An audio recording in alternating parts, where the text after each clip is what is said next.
Today we're diving into a pretty unusual story. It's about a formal petition filed at the United Nations. But this isn't a country versus country kind of thing. Nope. This is the story of one single individual, using the biggest international laws on the books to take on his own government. I mean, think about that for a second. What do? For most of us, thankfully, that's just a thought exercise. But for the person at the heart of this petition, it became a reality that pushed him to look way beyond his own borders, appealing to a higher authority because every single door at home had been shut. And that brings us to the man himself, Hans Smedema. His fight, as laid out in the official documents we're looking at, is just epic. We're talking about a multi-decade struggle that he says forced him into exile and ultimately led him right here to the United Nations. Now, at the core of this entire case is a really important treaty, the UN Convention Against Torture, or UNCAT for short. You can kind of think of it as an international rule book. It doesn't just say torture is bad, it legally requires countries who've signed it to actually investigate claims and make things right for victims. This is the legal firepower Smedema is bringing to the table.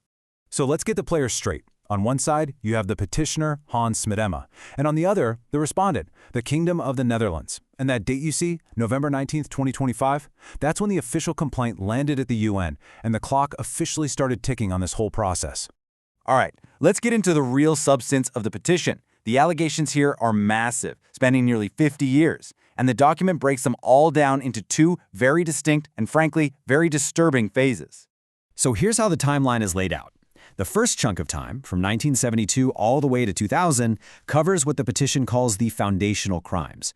Then, from 2000 up to today, the allegations shift to what's described as a systematic and ongoing state cover-up.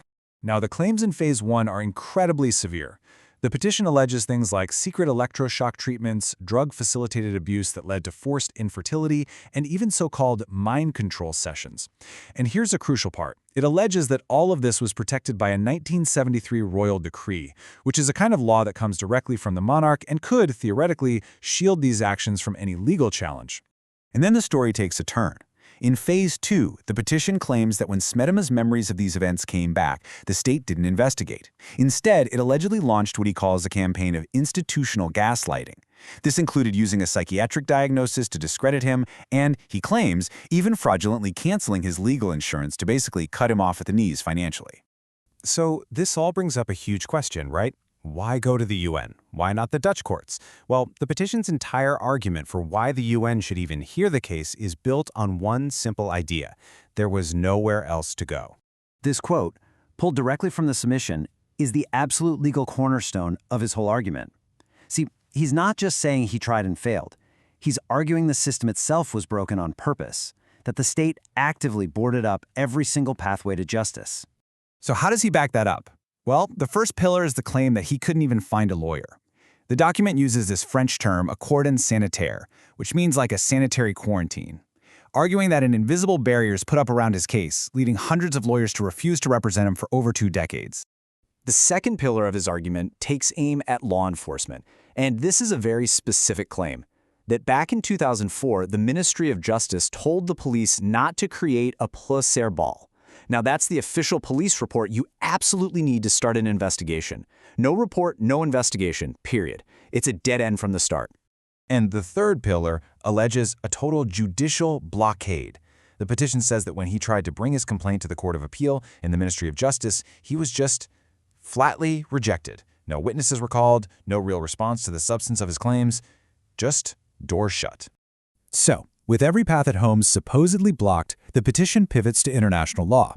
Let's really break down which specific articles of the UN Convention Against Torture it claims the Netherlands violated. It kicks off with the most fundamental violation, Article 1, the very definition of torture. The petition argues that this applies not only to the alleged physical acts, like drugging and electroshocks, but also to the severe mental suffering caused by what he describes as a decades-long campaign of denial and gaslighting. Next up is Article 12, which says that the state has a duty to investigate. Remember those claims about the police and the courts shutting them down? The petition argues those actions are a direct violation of this article, and it points to those specific years, 2004, 2005, and 2025, as proof. Then we have Article 13. This is the basic right for anyone to file a complaint and have it actually looked into. The petition argues this right was made totally meaningless. claiming the state didn't just intimidate him, but systematically took apart the very systems that are supposed to protect people. And finally, there's Article 14. This one covers the right to redress, which is just a formal way of saying the right to get fair compensation and rehabilitation. The petition claims that any hope of this was deliberately cut off through what it calls financial sabotage and that systemic legal blockade we've been talking about. But here's the thing. The petition isn't just asking for a decision that could take years. It makes an urgent plea for the UN to step in right now by requesting something called interim measures. The reason for this urgency is deeply personal. The petition points out the petitioner's age, he's 77, the fact that he's living in forced exile, and his difficult financial situation, which he claims is a direct result of the state's actions. The argument is brutally simple. Justice delayed could mean justice is denied forever. A ruling years from now might be too late. So what specifically is he asking for? Well, it's three things. First, in order for the state to stop all the alleged harassment and to make sure all intelligence files are preserved. Second, to get rid of any secret curatelle. That's a kind of legal guardianship he's worried is being used against him.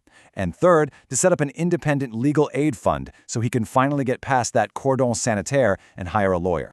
You know, after all the legal articles and all the procedural arguments, it really boils down to this: a signature. One person's mark that turns all these pages of allegations into a formal international complaint. It's a powerful reminder of the human being at the center of this almost 50-year story. Which leaves us with this final, massive question. The Smedema Petition puts this dilemma right on the UN's doorstep. It forces us all to ask, what's the point of international law if it can't be a last resort for an individual against a state? And the answer to that, in this case, is a story that is still being written.